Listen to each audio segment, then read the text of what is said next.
if you're eating too low, and most women are not eating enough and they're not getting enough protein. You start doing too much cardio compounded with a low calorie diet, you're going to run the muscle right off of you. It's kind of like when you see a marathon runner, and I'm not hating on marathon runners. If that's the look you want to go for it, right? But they're long, lean, and stringy. So when you overwork the muscle, it's kind of like describing overtraining too. When you overwork the muscle, it gets smaller and stringy versus more shape to your body. So yeah, be careful if you're doing too much cardio. And plus our body adapts to what we're doing. Y'all know that. If you go too low on calories, you're going to have to go lower and lower and lower to see results. Who wants to do that? Welcome to Cut the Crap with Beth and Matt, the world's #1 no bullshit health and fitness podcast. Are you ready to cut the crap with your diet and exercise, get strong as fuck, and build a healthy relationship with food? Then you've come to the right place. Let's go. If you'd like to support us in the podcast, join our Patreon where you get exclusive content, which consists of monthly workouts you can do at home or at the gym, monthly challenges that are either strength, habit, or mindset based, and access to over 100 plus low-calorie, high-protein, family-friendly meals. These are all designed by a professional chef who is certified in nutrition. These recipes are already in MyFitnessPal for easy fucking tracking. New recipes are also added each week. We believe that fitness is for everyone, so this is our way of getting you started on your health and fitness journey at a price most everyone can afford. So what the fuck are you waiting for? We'll see you in the Patreon. Claire. How are you? Hi, Claire. What's happening? Hi. Good to see you guys. Thanks for doing this. Absolutely. Yeah, definitely good to see you. I feel like we've been trying to get this conversation going with the three of us for probably since the beginning of our podcast. Say, honestly, like a year now. Yeah. Right? For real. Congratulations on all your success, by the way, on the podcast. Thank you. Thank you as well. Yeah.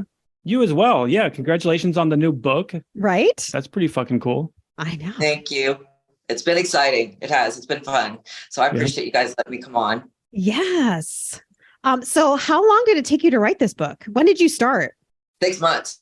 I had help. The dietitian, Andy, that's on our group page. Mm-hmm. I hired her to just kind of go through things to make sure that it was completely factual. We pretty much agreed on a lot of things. It was just a few technical words, using healthy instead of bad and things like that, Mm-hmm. that we kind of went round and round on. But she was great. So she went through it all. I hired my hormone specialist to do the hormone chapter with me. And also I had some help writing it. The girl that does all my marketing helped me write it. So literally every day I was reading, and we were going back and forth, getting it. She's the one that did all the typing, and then we just went back and forth. So I had technically a ghostwriter, but really we did it together. Mm-hmm. Sure. It takes a tribe. It takes a tribe. Oh my God. Yeah. Freaking village, right? It really did. And to be honest, I didn't want, I wanted to make sure that everything was cited, that everything in there was as factual as I could make it, because just in case, I don't want people coming after me, you know how that is. Oh yeah. Well, yeah, we definitely appreciate some good evidence-based information. Yeah. Yeah. For those listening, Claire just wrote a book called From Fluffy to Fit. Yeah. Fluffy to Fit. So Claire, do you want to maybe tell our audience who you are, what got you into fitness, and the beginnings of Claire? Absolutely. So obviously my name is Clare Morrow. I'm an IFBB Bikini Pro athlete. I am also a wellness and fitness coach. Wellness basically meaning I specialize in women over 40 for online coaching and things like that. And I've studied a lot on hormones and things of that nature. So that's basically what that means. Started getting fit with my husband at age 42. Now I was my fluffiest at age 48. If you check out the book, you'll see my before and after photo. And that was my fluffiest. And I was drinking the computer brown on the beach in that picture. But, when I got home, I was like in tears. I'm like, okay, I got to do something. This is just not good, not healthy. And then soon after we got the news that my mom got diagnosed with stage 4 cancer. And my husband's brother died of a heart attack within a month of each other. And that's what kind of prompted it. And I looked at him and I said, you know what? I'm done. Let's do something. Let's get healthy. So we did all the things that you do. We hired a trainer, went to the gym, and made some mistakes, honestly, because we didn't realize how much at the time of it was diet. Because literally we were going to the gym, getting a good workout and go, oh, let's go eat like assholes now. Can I say that? Mm-hmm. We had a good workout. So we went and we ate like idiots, not realizing how much we were going backwards from doing that, So that's kind of what got us started. And then once we got into the gym a little bit more and met some new people, I saw some ladies working out, doing their back pull downs. And I'm like, oh my God, her back is ripped. How does that happen? How do I get to look like that? And not thinking it was possible at age 42 at the time. And I went up to that girl and she filled me in. She said, oh no, this could be done at any age. And that's become my motto. It can absolutely be done at any age, no matter what you are, what your situation is. If you're 100 pounds overweight or 20 pounds overweight, it doesn't matter. It can be done. Absolutely. So you started at 42 and then you kind of had that wake up moment at 48. But what was it at 42 other than like that beach picture that kind of initiated that change for yourself? Mm-hmm. Yeah, that beach picture was actually, I was 38 in that photo. But when I started lifting, I was 42. So I'm sorry, let me clarify that. Okay. And we got the news of my mom. I think it just turned 42 or 41 at that time. Sorry, what was your original question? Sure. So was there anything in particular that made you want to, make that change in your life, or, were you just kind of tired of where you were at? Just sick and tired of my clothes weren't fitting. I felt like a bag of ass. I had no energy, low libido. And that was another thing. And I tell people this all the time. There was 3 things that I was doing wrong in my before photo that I wasn't realizing fully at the time. Number 1, it was my diet. Of course, it's 80% diet. You can't outrun your fork. I was literally starving myself during the week and binge eating on the weekends because I was under eating. So that was a huge thing. Number 2 was alcohol. And Beth, as you well know, you've been there yourself. Mm-hmm. I was drinking 2 to 3 times per week, not realizing how much alcohol sets you back, because from all the research I've seen, it pretty much stops fat loss for 24 to 36 hours, depending on how much you drink, right? Mm-hmm. And they just came out with some new studies. I saw a doctor the other day talk about that it causes cancer. That makes so much sense to me, girl, because literally my mom, my dad, and all my aunts and uncles drank 3+ times a week, and all of them passed of cancer, all of them. So that makes complete sense to me. I've got a video coming on this too. I want to duet that guy. Anyway, and then the other thing that was going wrong with my body is hormone imbalance. And I talk about this a lot. I probably wear it out too much, but my thyroid was malfunctioning. I was hypothyroid and I didn't know it. I also had 0 natural testosterone. A lot of women are like, wait, what? Testosterone? What are you talking about? So as women, and I'm talking about, you guys know this, but I'm talking to the audience here. Mm-hmm. We have natural testosterone in our systems, just like men do. So as we age, it declines, and there goes your libido, there goes your muscle, and there goes your energy. So I didn't know those things were happening to me until I got my hormones checked and literally found out all these things were going wrong. So once I got all those puzzle pieces into place, that's when my journey really went from fluffy to fit. From fluffy to fit. Love it. Love it. Right. Yeah. And it takes you being your own advocate for yourself too. Like you did, like you went and you got tested and things like that. So I think that's important for people to know that when you start saying it's my hormones and everything, but do you know? Right? It's very important to look at that. Know for sure. That way you can, move forward accordingly. Yeah. Let me touch on that a little bit more. So I always tell people that hormones are like the wiring in your body that literally controls everything. Your thyroid controls your hair loss, your metabolism, all that good stuff. Your testosterone is your energy, your libido, and your muscle. Just for an example, when your estrogen starts to drop too low in menopause, good times, I'm 51 now, literally your body starts storing belly fat because estrogen is produced in our fat cells. Therefore, when your estrogen drops, your body goes into a bit of a panic and starts storing fat where you didn't have it before. So that causes belly fat and, good times. So make sure you get your hormones checked now. Whoever's listening, you don't want to go to a GP or an OBGYN for this. They do not specialize in hormones. It's kind of like when you have a knee problem, you go to an ortho for that. So you need a wellness or HRT doctor for this. I say this all the time, but I do have a good one that does telemedicine anywhere in the US, 2 in Canada, 1 in Australia, finally, these poor Australian women, and 2 in the UK. So I try to help as much as I can because it is important. Mm-hmm. Yeah, you mentioned there the storing belly fat. And I think that's important too, because you definitely see that as we start getting older, it's just you're storing fat in a different area now, right? Whereas before you were probably storing fat maybe in your back or your arms or your legs or something. Now it's just going to the midsection. Yeah. And a lot of it is that visceral fat, which is the dangerous kind of fat. You don't want that. Totally. Yeah. The other thing that happens to us that I've found with, myself and obviously clients as well, is our digestion slows down. Our liver processing of food slows down as we age. So literally you can't eat the same things you could when you were 20 and 30 years old and get away with it as much, right? As much, yeah. Women are going, oh my God, that's me. I can't do it. I just can't eat the same things I could and get the same results I could when I was 20. So knowing that, I always encourage people to stick to natural foods as much as possible. That doesn't mean to say moderation, of course. And I don't want to encourage people, look, if you want to have a drink every now and again, do it. Just know what you're getting into. That's what I always try to emphasize on that. But yeah, definitely try to stick to natural foods, high in protein, obviously, so you don't lose muscle. Mm-hmm. Totally. So when you first started lifting weights, you said at 40, 41, 42? 42. 42. What was that like for you? Did you go on with a plan, or did you just kind of go and what I say is like fuck around-itis? You just went on without a plan and just started hitting the machines, killing yourself with cardio, or did you fuck around and find out? Yeah, fuck around and find out. Did you fuck around and find out, or? I did fuck around and find out. I think we all do. I tried to do it at home a little bit, and I didn't know all the variables. I didn't know about the protein. I didn't know, I made all the mistakes. I was doing too much HIIT cardio and I ended up skinny fat and I hated it. Now I've got no butt. I've got no anything. What's going on here? look like a straight board here. So I was frustrated with that. I had a little loose skin under my arms and I'm like, okay, well, what do we do with that? The only thing I could think to do is build muscle to fill it out, which is exactly what I did.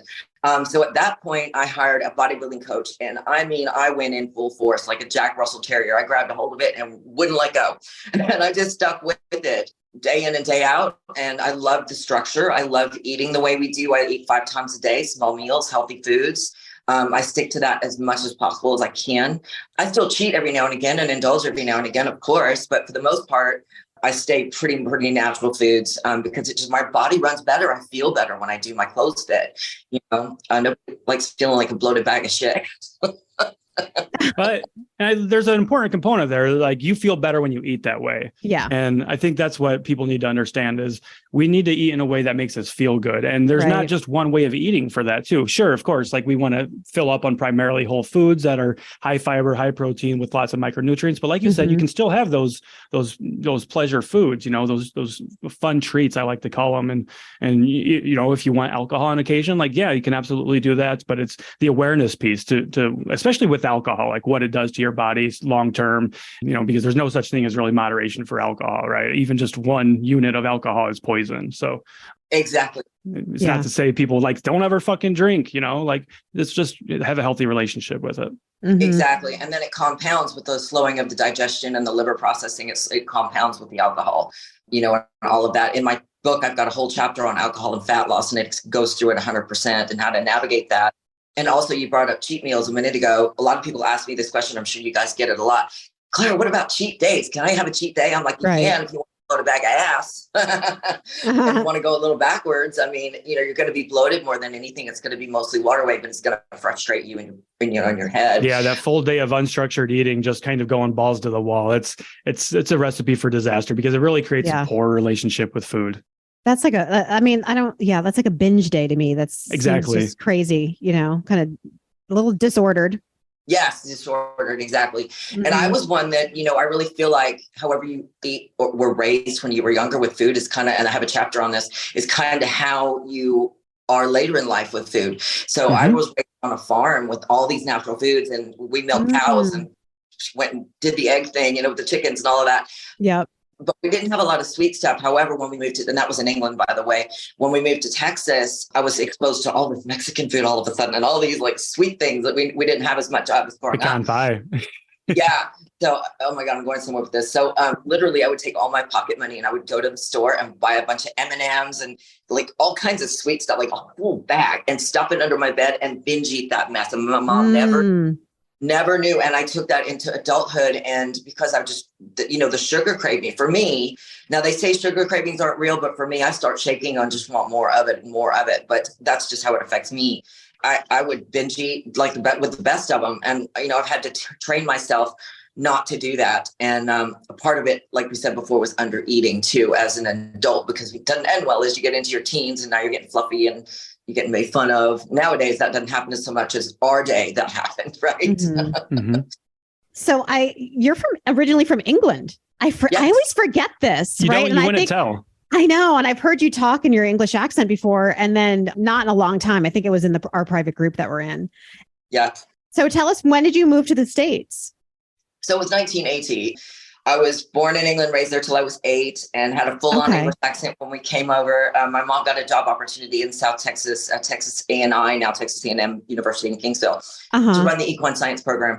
So it's probably TMI. But anyway, my first day of school, I was talking like this, hello, how are you? Lovely to meet you. And all the kids were like, oh my God, we can't understand you. You just have to talk like that. Don't talk at all. Literally, that's what I was dealing with. So month later, I was talking like this, trying to fit in. Have you ever wanted to start a podcast? Spotify's got a platform that lets you make one super easily and then distribute it everywhere and even earn money doing what you love. All in one place for free. It's called Spotify for Podcasters, and here's how it works. Spotify for Podcasters lets you record and edit episodes right from your phone or computer, so no matter what your setup is like, you can start creating today. Then you can distribute your podcast to Spotify and everywhere else podcasts are heard. Now, what's really cool is video podcasts are also now available on Spotify. And if you want to be taken seriously on social media, you need to have a video presence. And what better way to do that by connecting with people via your video episodes? With Spotify for Podcasters, you can earn money in a variety of ways, including ads and podcast subscriptions. And best of all, it's all totally free with no catch whatsoever. And ever since we discovered Spotify for Podcasters here on Cut the Crap with Beth and Matt, we are easily releasing new episodes and distributing them to multiple platforms, and it's never been easier. We highly recommend you give it a try. You can download the Spotify for Podcasters app or go to www.spotify.com/podcasters to get started. Wow. You said something there going back to about the cardio aspect too, how you were just kind of doing all kinds of HIIT and cardio, and you had that skinny fat. That look. And I think that's a common misconception that, people have when they start to looking to get healthier, to lose fat, is that you just start doing cardio and the fat's going to melt off. And sure, you'll lose weight and things like that. But if you're not filling in your frame with that muscle, because really the figure everybody wants, they're not getting that by doing cardio, right? You're not building the booty by doing nothing but cardio and under eating too, even more importantly there. Can you talk on that a little bit? Absolutely. So in my opinion, if you're eating too low, and most women are not eating enough and they're not getting enough protein. You start doing too much cardio compounded with a low calorie diet, you're going to run the muscle right off of you.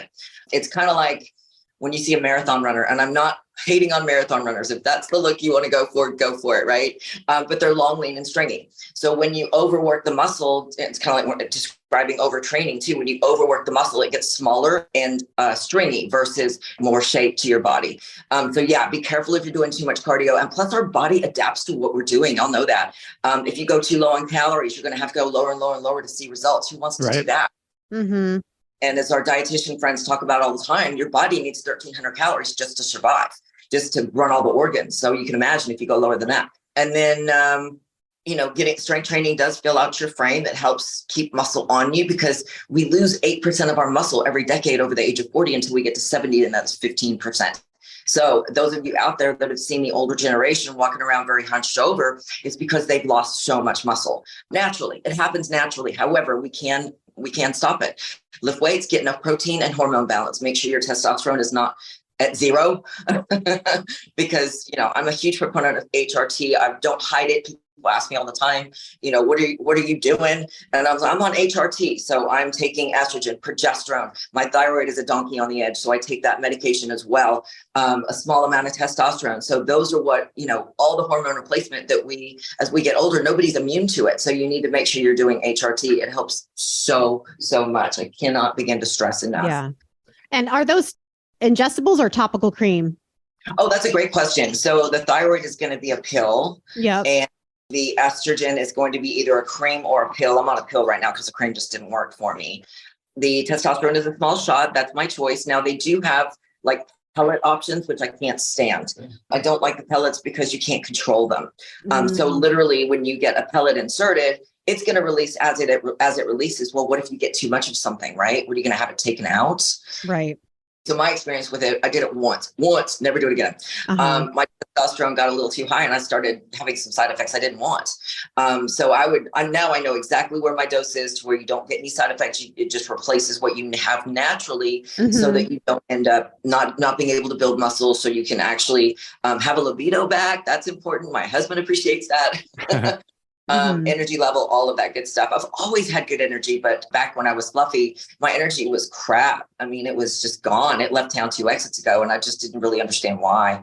Yeah, that's tough when you have your hormones and your testosterone's low and everything, and you don't know why. Like, was it? And so when you started going to a doctor to figure out what the hell was going on with your body, how hard was it to find somebody that would listen to you and to give you the appropriate labs? Because like you said, if you're just going to your general practitioner or something, you may not get that care and attention that you need. So you do need to be, like Beth said, you need to be able to advocate for yourself.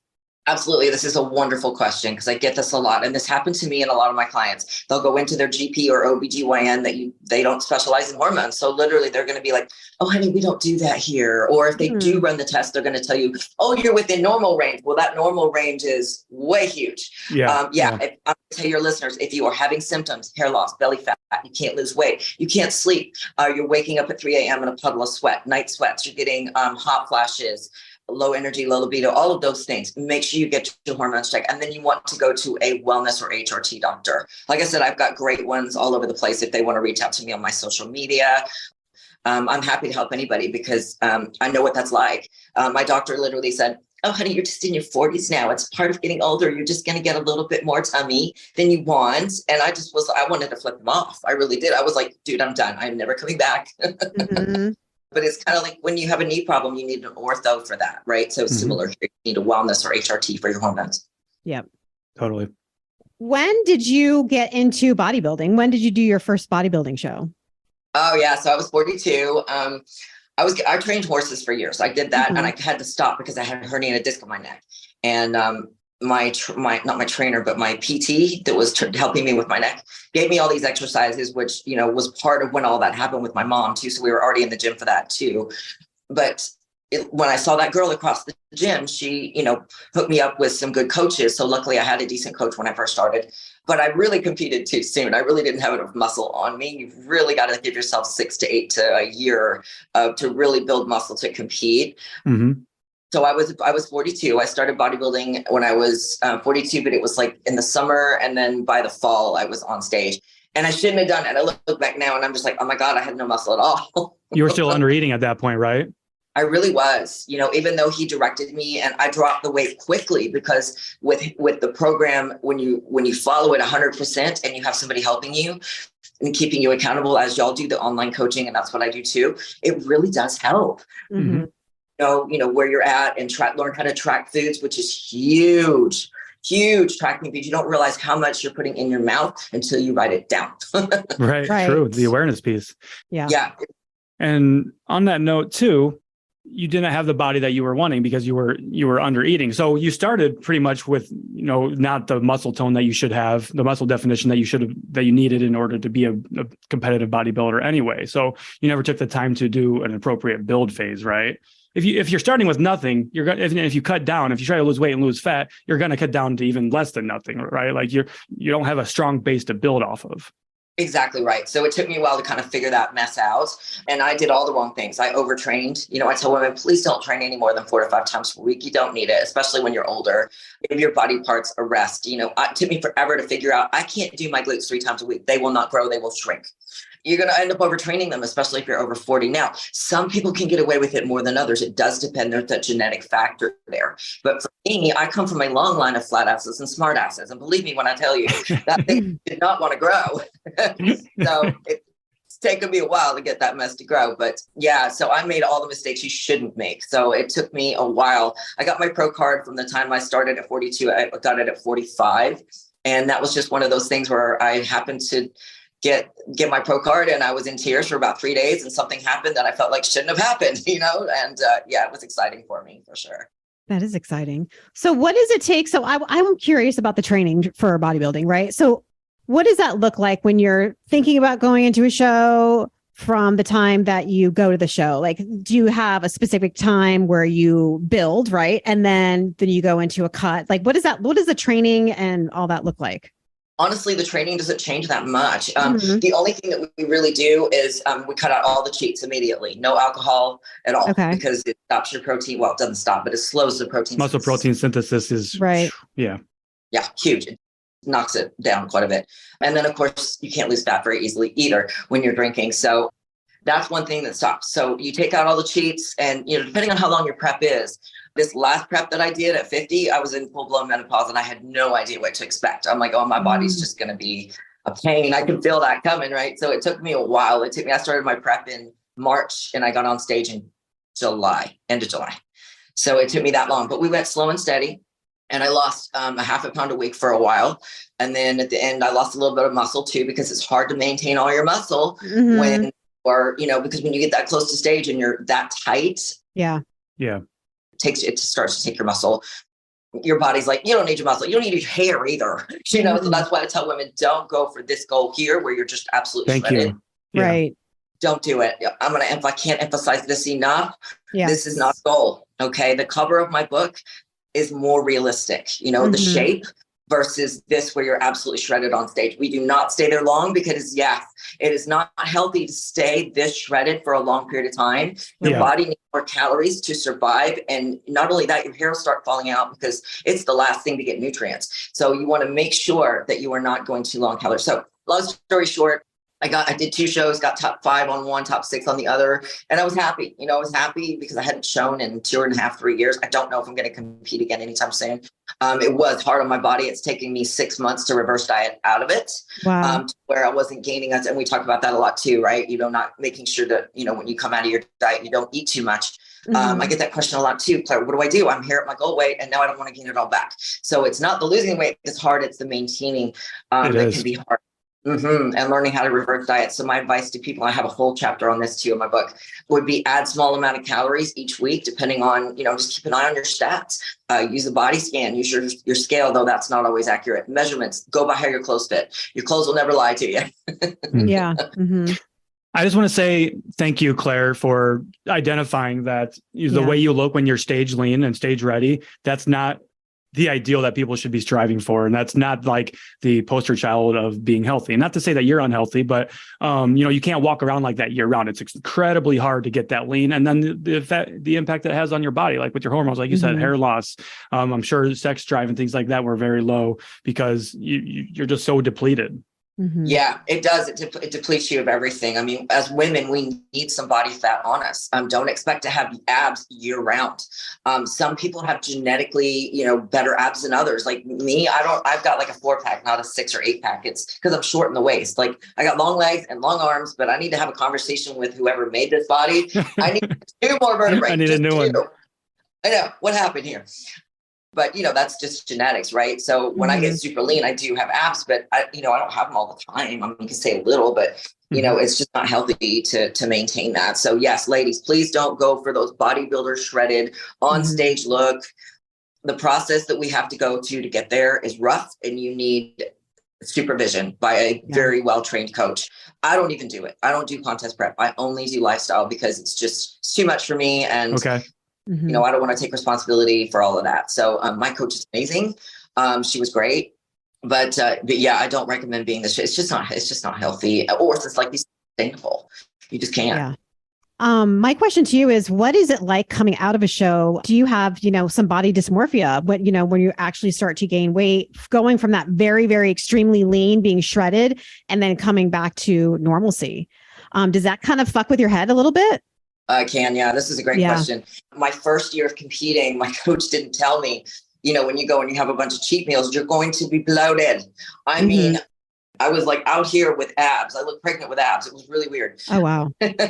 Yeah. And I gained 10 pounds in 2 days and it was all mostly water. I lost it after I got back on plan or whatever, but nobody warned me of that. So you've got to be really careful. And when you start to see all your abs disappeared and some of your definition and you've had all these veins and they start going away, you're like, it gets in your head a little bit, but you just need to realize you can't stay there. Now it doesn't bother me at all. This last prep, I was real careful coming out of this because again, the menopause factor, we took my calories up slowly to make sure that I wasn't storing too much fat or whatever. And obviously I'm probably, 12 pounds above stage right now. And it's not even about the weight. I'm already putting muscle back on. It's about, staying healthy and, getting more muscle than you had last time and whatever else. But it can get in your head. The body dysmorphia can be a real thing. I just know that as I get older, I know what I'm in for. I want to keep as much muscle on me as possible. My husband, same thing. He's 69. He's going to be 70 this year, y'all. And he's here home, by the way, if you guys want to chat with him. He's amazing. We started this journey together. We talk about that in the book too, but he's incredible. He really is. Motivates me all the time. So yeah, the dysmorphia thing can be a real biatch. Yeah. The fact that you have Randy and Randy has you, the fact that you guys do this together, that's so powerful. You are each other's support system at that point. Are there days when you're just not feeling it? Like, no, I don't want to do this. Or are you just like, since this is your profession, right? You're an IFBB pro. Is it just kind of like, I'm going to do this at all costs? Or do you still have those days where you're like, I don't want to do this. I'm not motivated. I don't want to go to the gym. And then Randy's there like, no, we're fucking moving our ass. Or you do that for him too? Maybe more when we first started, but honestly, we are cut of the same cloth in the sense that when I grab onto something and I want it, I don't let go. Got it. And it's motivating to me. And people ask me about how do you stay motivated? I want my freaking clothes to fit. There is no bigger beating than getting on the damn bed and trying to zip up your favorite pair of pants. So I have goals. I want to grow my glutes a little bit more, so I really now, and it's just going to sound crazy, but I really don't have those days where I don't want to go. Like right now, we are iced in. It is iced outside. It's been that way for 2 days. Thank God I have a little gym here, but I am wanting to go to the gym. I'm like willing to risk it on this ice to go to the gym, but they're closed, so I can't. Yeah, Texas doesn't handle the ice too well. Right. Right. No, Texas, no, it doesn't end well for sure. Even though we have 4-wheel drive, we'll probably end up in a ditch. So it's best not to. And that's okay. Taking a couple of days off, your body will thank you for it.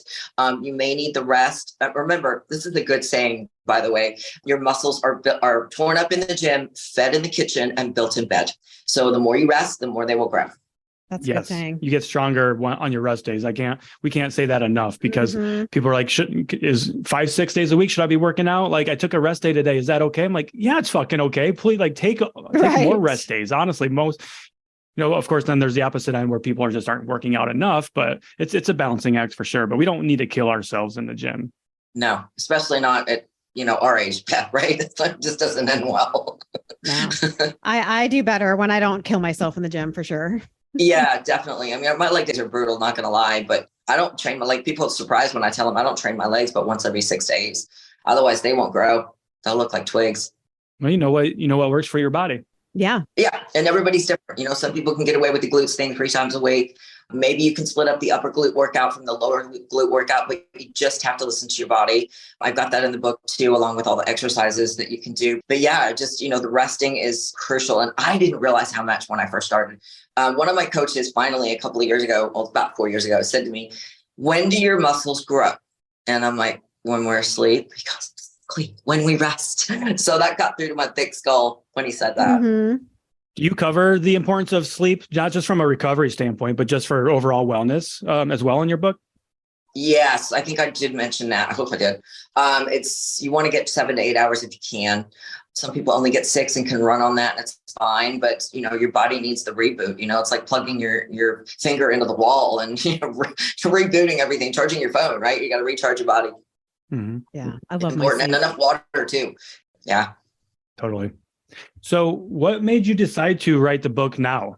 Was it just you wanting to reach more people and share your kind of story and hoping that people can relate to that? Because I love the message you give. Like you can do this at any age, Yeah. That's powerful. Yeah, it's true. It's so true. I had a lot of friends and followers tell me you need to write a book because literally, I mean, think about it. We've all done it, right? Where you're going, oh shit, I need to find that video where it answers this question that I have. For example, what if you're in a plateau? I've done a video on that. Where do you find it? Oh my God. Now you're going back to all your screenshots. You guys have probably seen videos where I have screenshots at the end trying to help people. And what if you can't find it or you deleted it or it's gone, right? Well, now it's all in the book, all of it, all of my videos. And then some are in the book, full on transparency, for men, women of all ages, full workouts in there. So it's also got, your macros, a chapter on your macros, a chapter on your calories, because that's confusing for a lot of people trying to figure out when they can't afford a trainer, they can't afford somebody to help them, where your macros and calories need to be for your body. And, people get frustrated when I don't tell them. And I'm like, look, I can't tell you your macros because honestly, it's different for everybody. Sally, who's 5'9", who has an active job and she lifts weights versus Susie, who's 5'2". She doesn't lift weights and sits all day, though their macros are going to look very, very different. Mm-hmm. So that's, people need to know that and how to figure out where theirs need to be. Yeah. Yeah, it's individualized. And we just want Absolutely. this black and white, straightforward, like, just tell me what I need to do. No, I could tell you what to do, but that's not necessarily going to be true because there's the individual component to it, their likes, their preferences, dislikes, their own history, and things like that. It all matters.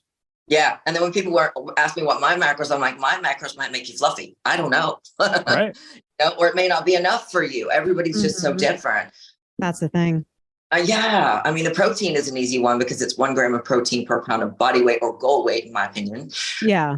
I always tell people, look, if you're over 200 pounds, and I say this lovingly, go for your goal weight in grams of protein because you don't want to overdo it. I've been there, done that too. But yeah, it's individualized for every person, and calories too. This whole 1,200 calorie a day thing. No, you're right. Glute eats more than that. Yeah. Yeah.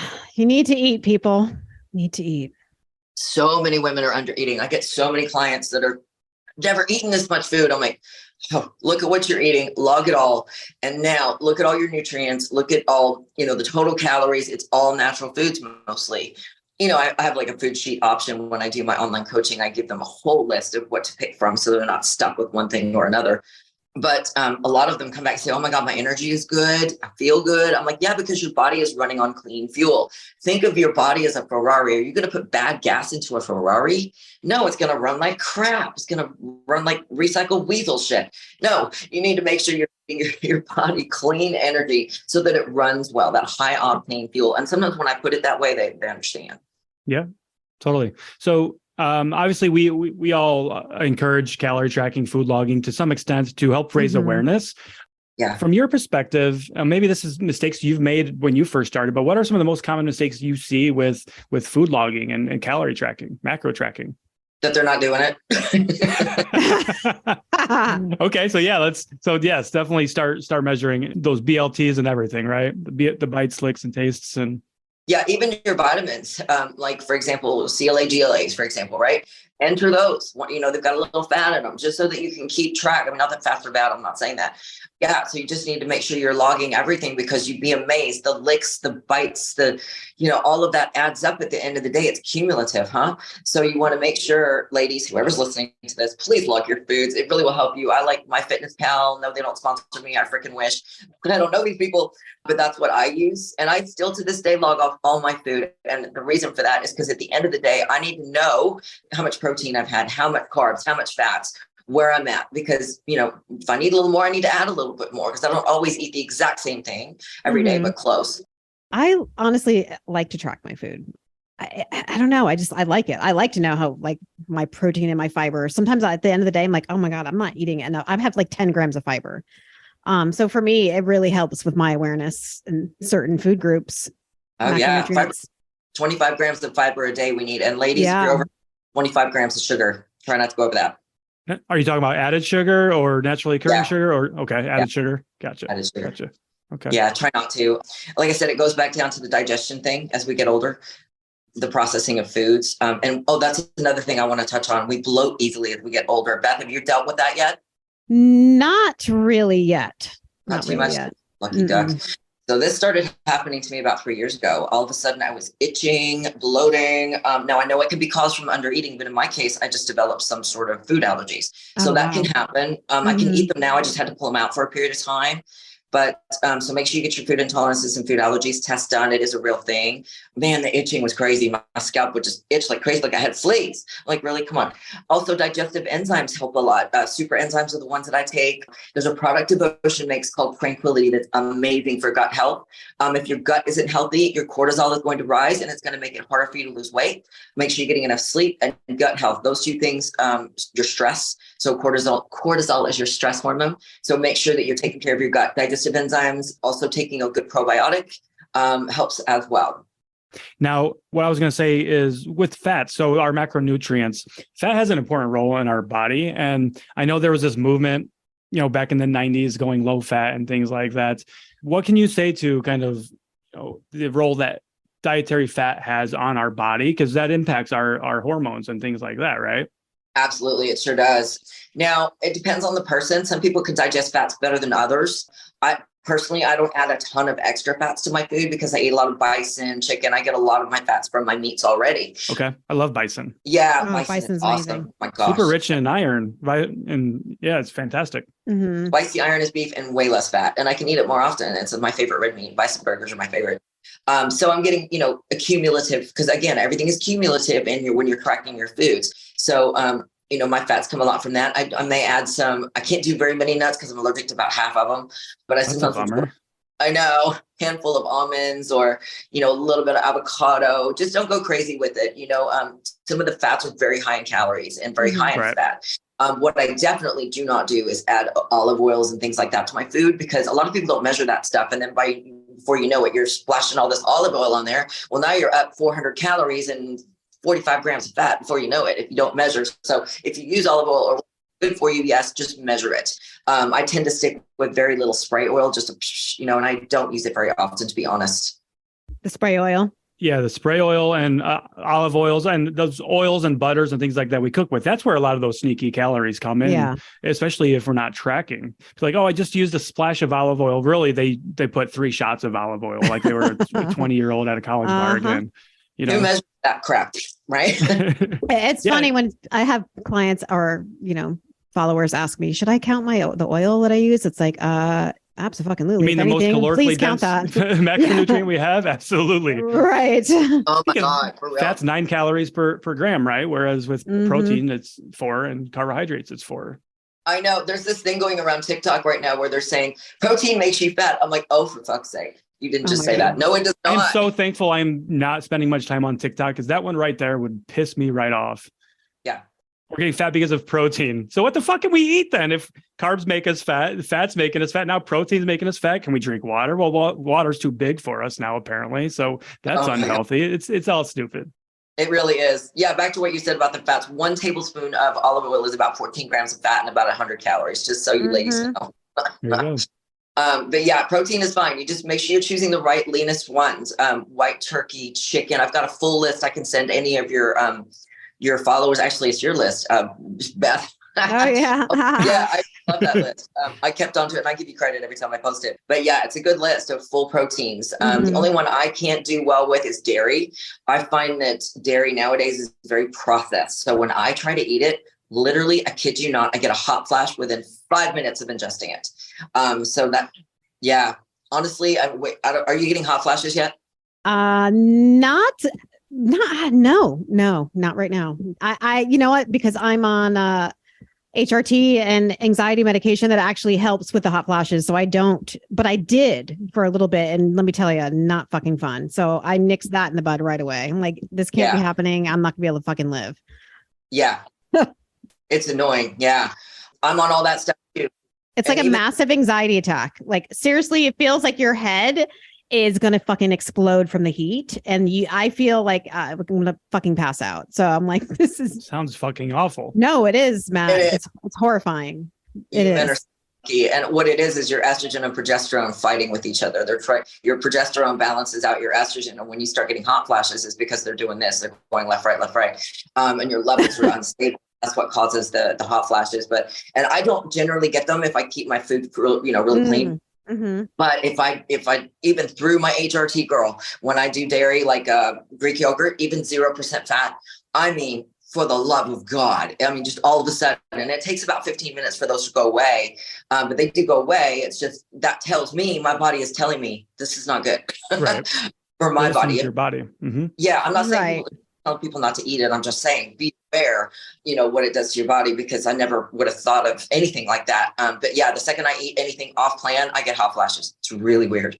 Definitely like a dairy sensitivity that's been becoming more prevalent in our society. Is that something you were always sensitive to, or is that one of those food allergies that you developed later in life?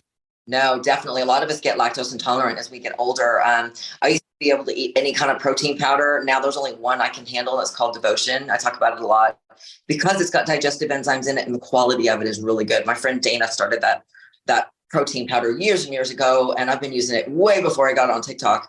It's one of the best. If you guys haven't tried it, I seriously recommend it. It is amazing stuff. I make pudding with it and dips with it and cook with it and make creamer with it. It's amazing. Anyway, so that's the only one that I can handle, and it won't give me a hot flash. Yeah. I'm pretty sure that I've heard that during perimenopause and menopause, you can come up with these, allergies out of nowhere. I know for me, I've had allergies for a couple of years. Like I'll go through weeks where I'm stuffed up all the time. That's definitely something new, but I need to look into. But annoying. Yeah, it is annoying. It's one of those things that just hits you out of nowhere. I was watching David Sinclair. Do you guys know who he is? The Harvard researcher who does anti-aging stuff. Some of the stuff he'll tell you to take, he's amazing. He's literally found out how to reverse our age. Literally. He's done it on mice. He's cured blindness. He's amazing. If y'all don't know who David Sinclair is, look him up on YouTube. Amazing. David Sinclair. I'm going to have to write that down. Yeah, seriously, go watch his videos. You'll learn a ton. He'll tell you to take resveratrol, which is a good one. No, don't get it from red wine. Get it from a pill. And also, for real. And then also NMN. It's a tongue twister. NMM. So those two supplements I've been taking for a while now, and I swear it's helping me because it helps regenerate your cells. It's pretty amazing stuff. It's been so cool to have you. Yeah.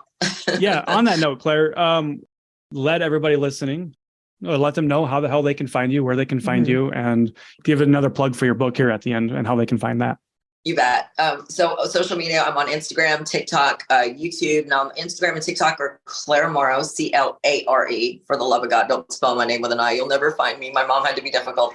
CLARE Morrow, MORROW _IFBB Pro. So that's TikTok and Instagram. And then on YouTube, it's Clare Morrow, IFBB Pro, just no underscore. Facebook, it's Clare Morrow, IFBB Pro and Fitness Coach or something like that. I'm not exactly sure. And then the book is easy to find. It's on Amazon, or if you go to my link in bio on my TikTok or on my Instagram, it's all there. Or if you just go straight to Amazon, search Fluffy to Fit book and it'll come up. And the cover is red and white. It's got a picture of me before and after, and my Fluffy to Fit, basically. Yeah. And it's under $30. So it's 297 pages. And I've pretty much listed what's already in there. So hopefully you'll pick it up. If you do pick it up, let me know, take a picture with it, tag me, and I'll repost it as well. Totally. That's been fun to do. Every time I see a review, you guys, I kid you not, I start crying every time I see a review because it just melts my heart. It took so long to put it together.